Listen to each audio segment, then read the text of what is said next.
Olá, meus amores, tudo bem com vocês? Vamos para a nossa aula de Ciências da Natureza de número 34. É o último conteúdo, né? São as últimas atividades do livro 7, da parte de Ciências, atividades 54 e 55. Então, abram o livro de vocês nessa atividade, na página 146, e acompanhe os slides. Não precisa de lápis e borracha nessa, tá? Vamos lá.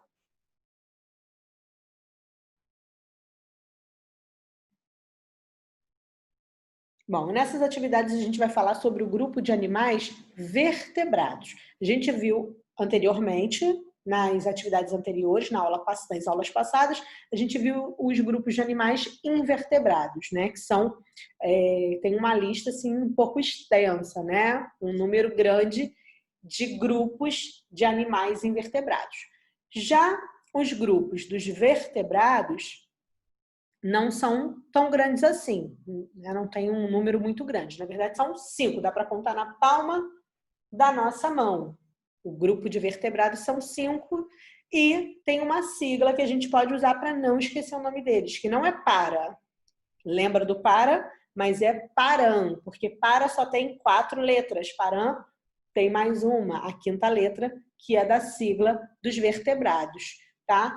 Pá, P de peixes, A de anfíbios, R de répteis, A de aves e M de mamíferos param, ok? Então, quando você achar que você não lembra todos os 5, lembra do para e lembra que tem mais mais uma letrinha que é o M de mamífero param, tá bom?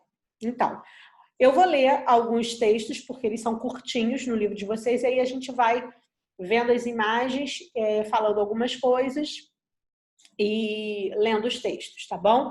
Então, o grupo de vertebrados a gente sabe que são aqueles que têm crânio e coluna vertebral, tá? São os animais que têm crânio e coluna vertebral. Os membros locomotores, ou seja, que eles usam para se movimentar, e a cabeça estão articulados à coluna, ou seja, os membros locomotores e a cabeça, eles estão articulados, ligados à coluna vertebral. Os seres humanos são vertebrados, assim como os peixes, anfíbios, répteis, aves e mamíferos. Observe o esqueleto desses animais nas imagens a seguir. Ok? Nós somos vertebrados. Então, o primeiro grupo que a gente vai ver dos vertebrados é o grupo dos peixes. Então, quais são as características comuns entre os peixes, né? Que faz esse grupo ser classificado como peixes? Eles são aquáticos, os membros locomotores, os seus membros locomotores, os membros que dão movimento são nadadeiras, não são pés, são nadadeiras. Respira o gás misturado, o oxigênio que está misturado à água, dissolvido na água pelas brânquias. Tubarão, arraia, sardinha, cavalo marinho são exemplos de peixes. Aqui também não está escrito, mas o corpo ele é coberto de escamas. Corpo dos peixes, geralmente coberto de escamas. Então, a gente tem aqui um tubarão martelo e um cavalo marinho. Temos o grupo dos anfíbios também, que eles habitam o ambiente terrestre e úmido, mas quando eles estão na fase de larva, eles são geralmente aquáticos, como no caso aqui, ó, do girino e o sapinho ou a rã. Entre os anfíbios, a larva de sapos, rãs e pererecas, que formam um grupo dos anuros, é chamado de girino, quando eles são larvas. Os girinos vivem na água doce, respiram por meio de brânquias e sofrem metamorfose, aquela transformação igual a da borboleta, só que a borboleta é um inseto. Tá? Mas passam pela metamorfose, isto é, transformação em diversas partes do corpo, atingindo então a forma adulta. Então, até ele crescer, ele vai se transformando, vai mudando, inclusive a sua forma de respiração, né? Que quando eles são larvas, respiram pelas brânquias e quando crescem, eles passam a respirar respiração pulmonar e cutânea, pela pele também. Então, olha ali, ó, na maioria desses animais, os indivíduos adultos têm 4 patas, respiram por meio de pulmões, respiração pulmonar, e pela pele, respiração cutânea, que é lisa e úmida. Sapos, rãs, pererecas e salamandras são exemplos de anfíbios. Tá? Então, os anfíbios são assim, quando pequenos, na sua forma de larva, vivem na água e quando crescem, vão para a terra. Né? Vivem em ambiente terrestre, porém úmido, gostam de umidade. Curiosidade, existe um tipo particular de anfíbio que tem um corpo alongado e não tem membros locomotores, chamado popularmente de cecília. A cecília é um anfíbio, parece uma minhoca, né? Um inseto, mas não, é um anfíbio. Provavelmente porque tem, né, coluna vertebral, tem o seu esqueleto interior aí, o seu esqueleto interno. Ok? Vamos agora falar sobre os répteis, que são vertebrados que têm 4 patas como membros locomotores. Normalmente têm garras, esses membros locomotores, coberto por escamas ou placas ósseas, chamados de carapaça, tá? Isso aqui é chamado de carapaça, igual do jacaré também, né? Crocodilo. E colocam ovos com casca rígida, e colocam ovos de casca rígida. A maioria é terrestre, mas nem todos. Olha aqui, ó, tartaruga, jabuti, cágados, lagartos, jacarés e crocodilos são exemplos desses animais. As serpentes também são répteis, porém não apresentam membros locomotores. Então, a maioria apresenta aí as 4 patinhas, os 4 membros locomotores, né?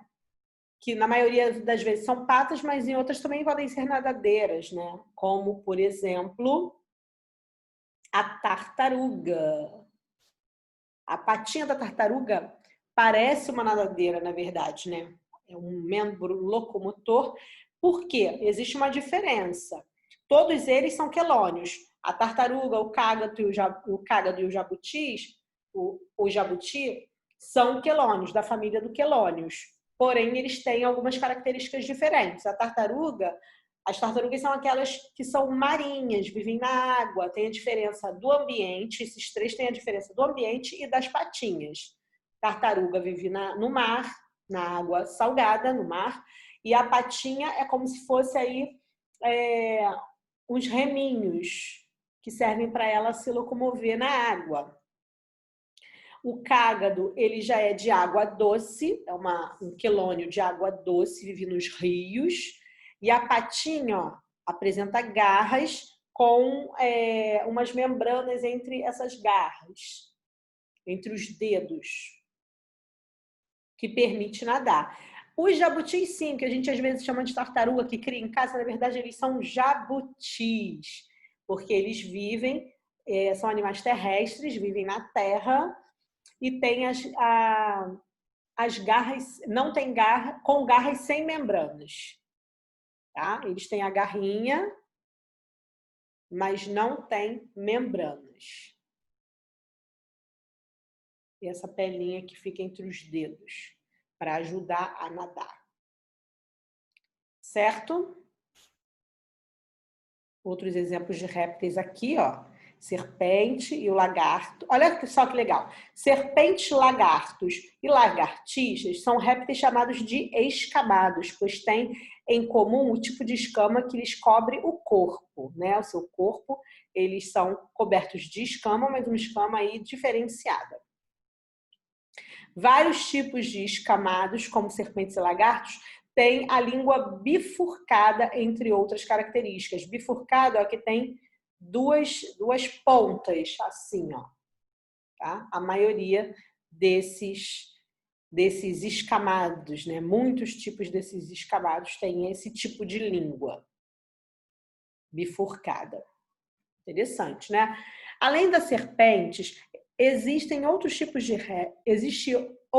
réptil escamado que, em geral, não apresentam patas, ou então têm patas muito pequenas. É o caso das anfisbenas, nome esquisito, né? Que vivem enterradas no solo. Parece aí uma cobra, né? Mas vive enterrada no solo. Temos as aves, grupo de aves, que tem bicos, asas, o corpo coberto por penas. Assim como os répteis, esses animais colocam os ovos com casca rígida, aquele ovo igual da galinha que a gente come em casa. Ovo de codorna, enfim. Todas as aves têm os membros anteriores modificados em asas.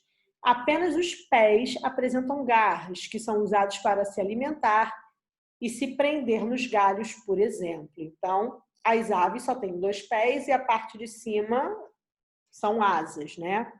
Os membros para voar, os membros locomotores são as asas. Embora tenham asas, nem todas as aves são capazes de voar. Avestruz, ema, pinguim são exemplos de aves que não voam, a própria galinha. Existem outras aves que não conseguem alçar grande voo, como a galinha. Voa baixinho. E por último, o último grupo aí, os mamíferos. Os mamíferos, grupo do qual o ser humano, nós fazemos parte desse grupo, tem o corpo coberto por pelos, a nossa camada de pelo é bem fininha, uns têm mais, outros menos, a gente também tem o pelo da cabeça que tem em maior quantidade. E estruturas chamadas de glândula mamárias, que permitem alimentar seus filhotes com leites, assim como as mães, quando têm os seus filhinhos, dão mamar, né, dão o leite através do seio, que é a glândula mamária, que é onde ficam as glândulas mamárias da mulher. Com exceção do ornitorrinco e da equidna, que colocam ovos. Os filhotes dos mamíferos se desenvolvem dentro do corpo da fêmea. Capivaras, morcegos, golfinhos, baleias, seres humanos, cães, gatos, elefantes, girafas, cangurus e coelhos são exemplos de mamíferos. Olha aí, até o morcego aí é um mamífero também. Tá? E os únicos mamíferos que põem ovos são, como a gente leu ali, o ornitorrinco e a equidna. E vocês agora vão fazer os exercícios propostos como atividade pós-videoaula. Vocês vão dar um pulo lá para a gente está na 150, vocês vão dar um pulo para 153. Vocês vão escolher um animal invertebrado e um animal vertebrado e pesquisar sobre ele.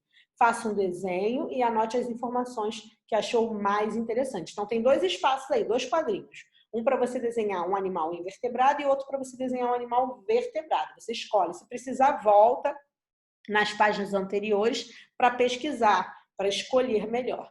E faz pesquisa sobre os animais que você escolheu e escreva ao lado da sua imagem, da sua figura, respectivamente. Ok? Um beijo e até a próxima videoaula, onde a gente vai fazer os exercícios de aplicação e finalizar o livro 7. Tchau, tchau.